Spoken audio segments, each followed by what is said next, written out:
Coming to you live from the palatial studios of PBJ Productions. Welcome to Patrick and BJ Talk Real Estate, where we talk about life, the universe, and everything as it relates to real estate.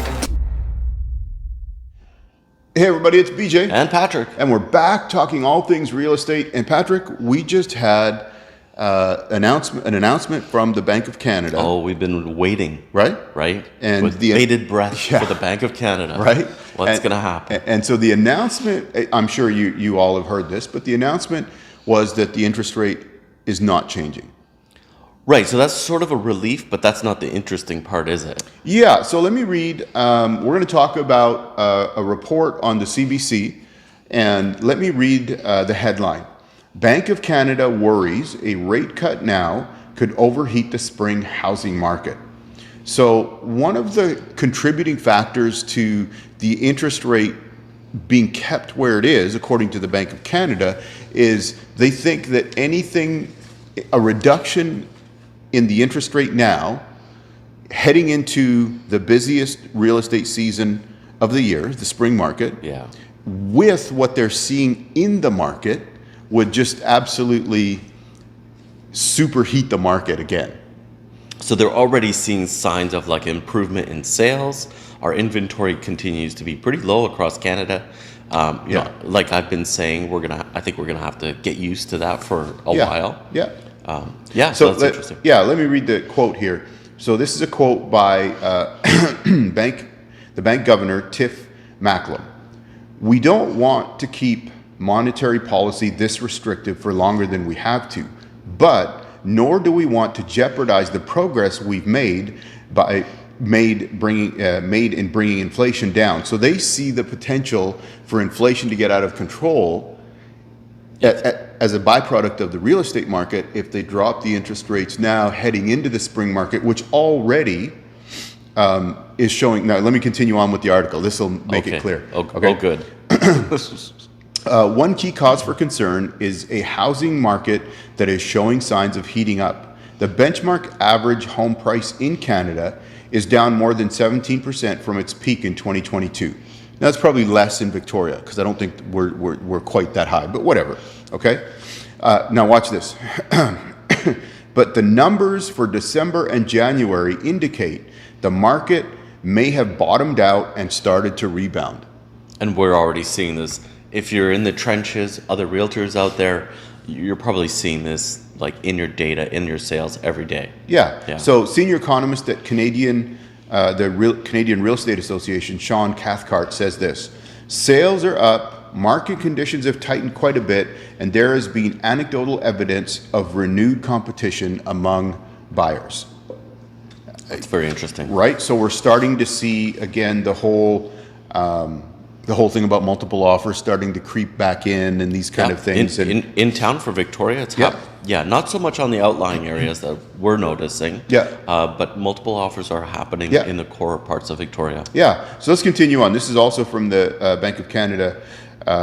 Says this: the central bank is keeping a close eye on how the housing market behaves.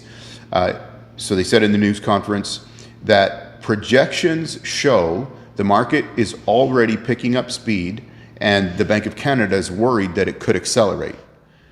Could that rebound be stronger than we expected? Yes, it could, the Bank of Canada said, and that is an upside risk.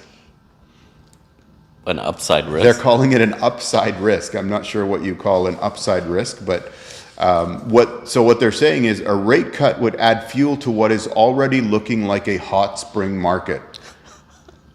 And the Bank of Canada will be hesitant to stoke demand in the housing market given how the housing prices are right now and the housing market is.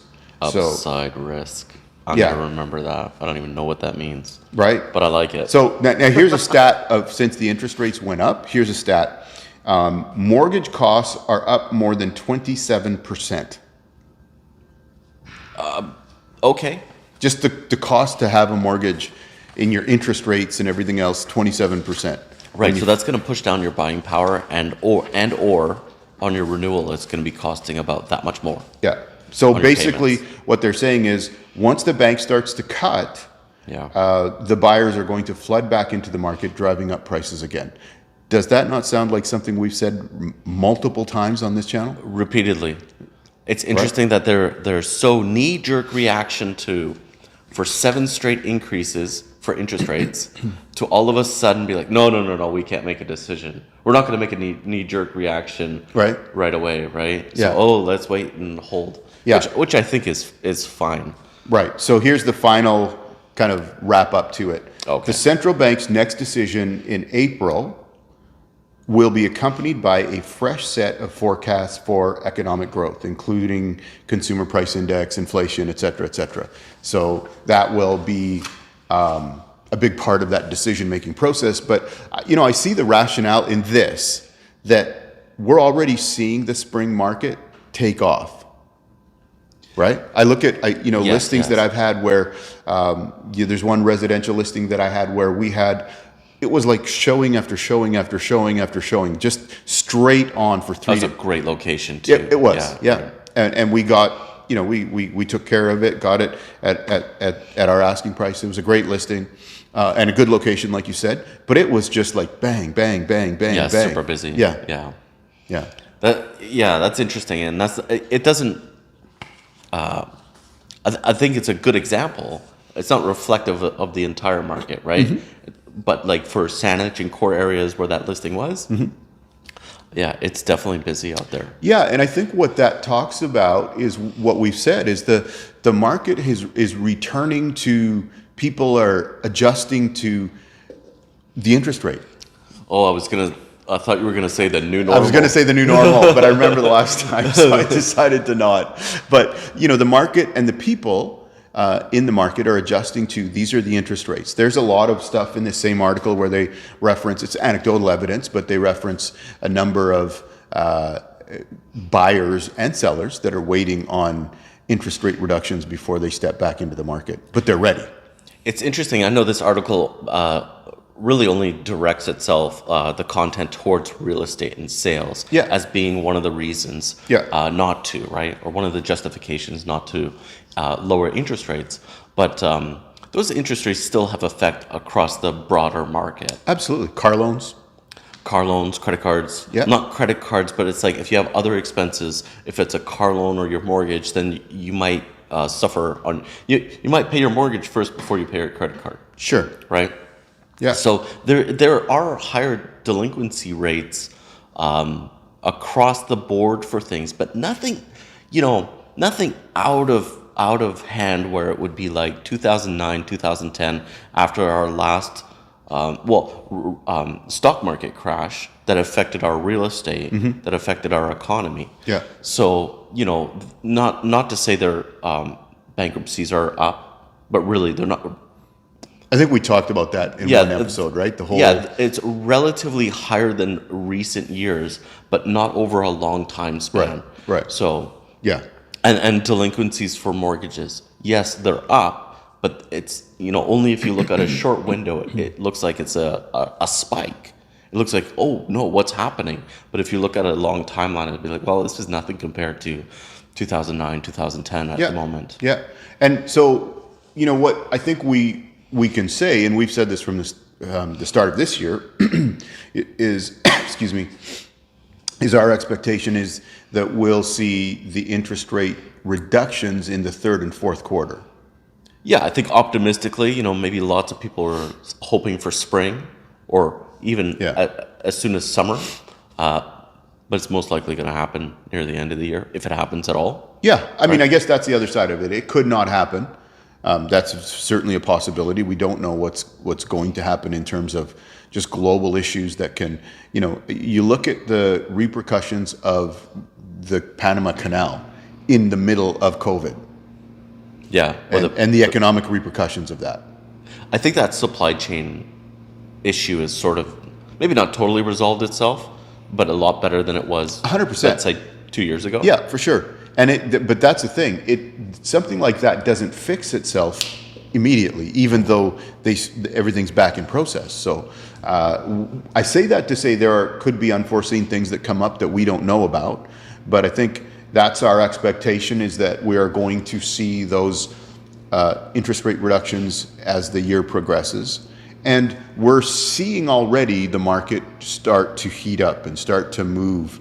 And I think, I use the analogy of, I feel like people are just revving the motor, but basically ready to drop the clutch. Yeah, and we're at the red light. And this is how they've kind of described it here. They didn't use that analogy. That's obviously my analogy, but that's the gist of what they're saying here. And specifically, I think they talked to a realtor in Toronto, and he mentioned in this article that he has a number of clients waiting for that reduction to go. There's still people on the sidelines, Yeah. or on the bench, Yeah.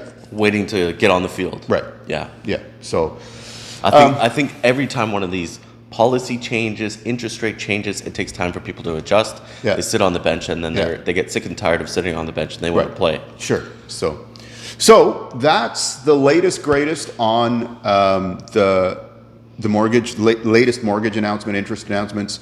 We're going to have some episodes coming up. We had Dave on here from Olympic Mortgages previously, and we're going to have Dave back on to talk in more detail, in more depth about what's happening with the interest rates, how it's affecting the From market. a mortgage point of view. Yeah, because most people are going to need some kind of funding to buy a home, right? Yeah, absolutely. And thankfully there are some that don't have to do any of that. That's wonderful too.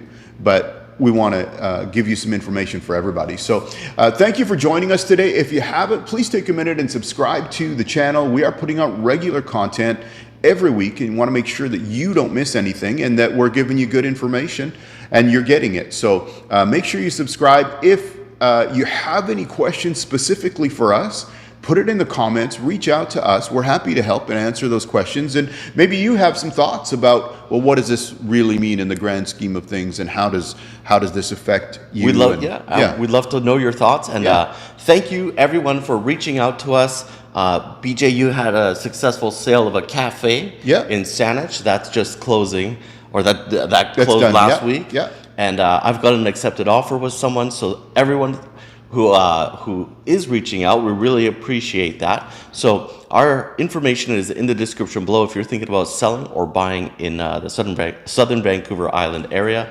Victoria. Then we'd love to hear from you. Thank you for watching, and we'll catch you in the next video. See ya.